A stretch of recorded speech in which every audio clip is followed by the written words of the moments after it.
We all want to be confident, right? I mean, we crave success, attention, approval, the whole shebang. But here's the harsh, kind of unspoken reality. Deep down, a lot of those exact same people secretly do not truly respect themselves. So today, we are unpacking the actual blueprint for earning that self-respect.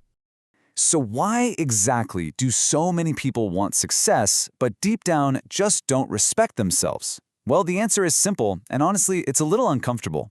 It happens because we constantly break promises to ourselves. We quit way too easily when things get tough. We actively avoid difficult things. And day by day, choice by easy choice, we literally destroy the trust we have in our own minds. Think about it. If a friend lied to you every single day, you'd stop trusting them, right? Your brain does the exact same thing to you. And that brings us to the core truth we're unpacking today. Self-respect is built by actions, not words. You absolutely cannot talk your way into self-respect. Every single time you stay disciplined, every time you actually keep a promise to yourself and continue pushing forward during hard times, your internal self-respect grows stronger. It's this quiet, continuous action. Okay, let's dive into this. We've got a 5-step blueprint for building unbreakable mental toughness. First, the true cost of comfort. Second, mastering your emotional responses. Third, never quitting on yourself. Fourth, the power of private integrity. And fifth, taking total ownership of your life. Let's jump right into pillar number 1, the true cost of comfort. You know, society constantly feeds us this myth that happiness requires constant comfort, that we should always look for the easy choice or the ultimate shortcut. But think of your brain as a mental muscle.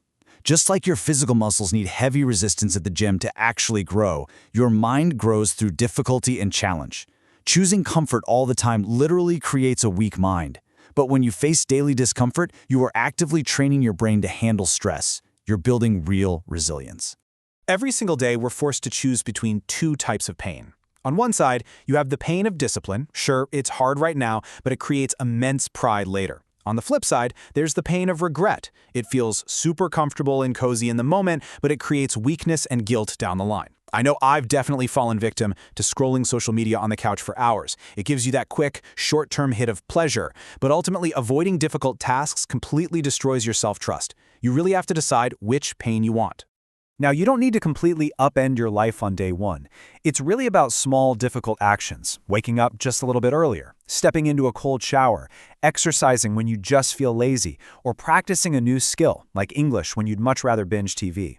These micro habits are kind of magical. Why?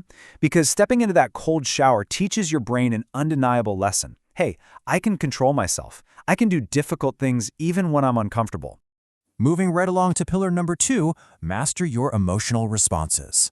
So, while physical discipline is a fantastic start, we absolutely have to shift our focus to internal control.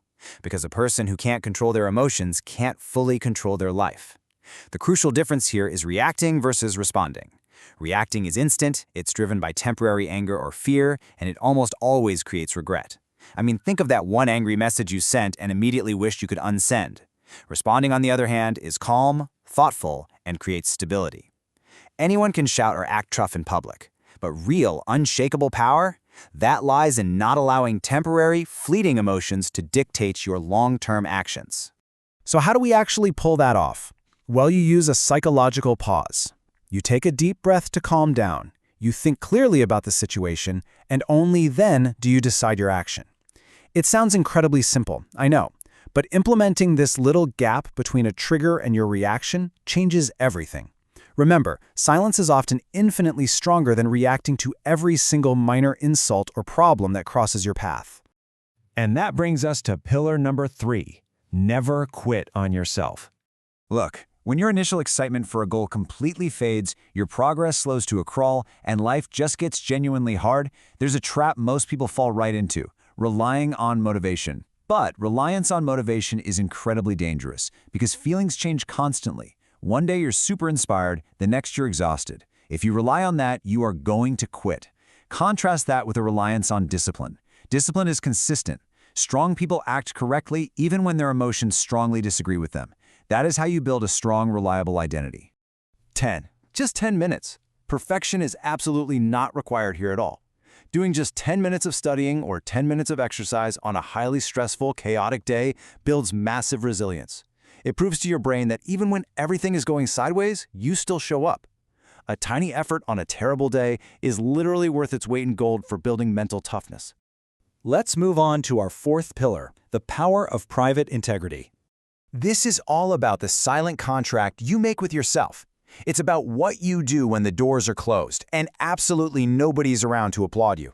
There's a stark contrast between public performance, constantly needing validation, posting every single goal online before you've even started, feeding on the applause, and private discipline.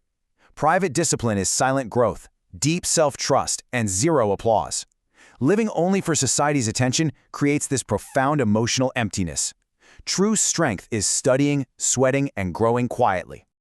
Think about it like this. A tree grows deep underground long before it ever becomes visible above the surface. Your private habits are those roots. They're the work you do in the dark, which eventually becomes your public reality.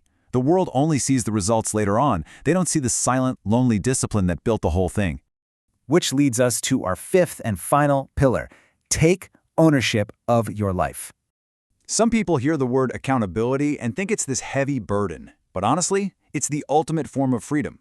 You have to relentlessly focus purely on what you can actually control: your habits, your effort, your attitude, your discipline, and your learning. We really need to stop waiting for a magical rescue. Stop waiting for the perfect conditions to start, and please stop wasting your precious energy complaining about politics, the economy, or other people's opinions. Those things are completely out of your hands. Your daily effort, though, that is not. Because here's the deal. Blaming removes control, but ownership creates power. Yes, unexpected bad events will happen to you. Life is just unfair sometimes.